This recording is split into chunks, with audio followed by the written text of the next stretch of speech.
አጀቤን ቢበዛ ያቺ በሊዝበን በረሃብ ስንገላታ በርገር የሰጠችኝ የማክዶናልድ ሱቅ ሰራተኛ ደግ ልብ ያላት ሴትን አረሳም።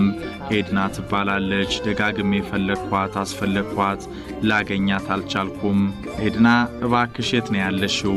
አብረን ምሳ እንብላ፣ ውለታሽን መመለስ ፈልጋለሁ። ያኔ ትርፍራፊ የማክዶናልድ በርገሮችን ፍለጋ ይኳትን የነበረው ታዳጊ ዛሬ ከዓመታት በኋላ ሳር ቅጠሉ የሚሰግድለት ክርስቲያኖ ሮናልዶ ሆኗል። በኳስ ተአምሩ የሁሉንም ቀልብ የገዛ። እናም ኤድና ወዴት አለሽ? ይህ ቃለ መጠይቅ ከረዳኝ መልሼ ያገኝሽ ይሆናል።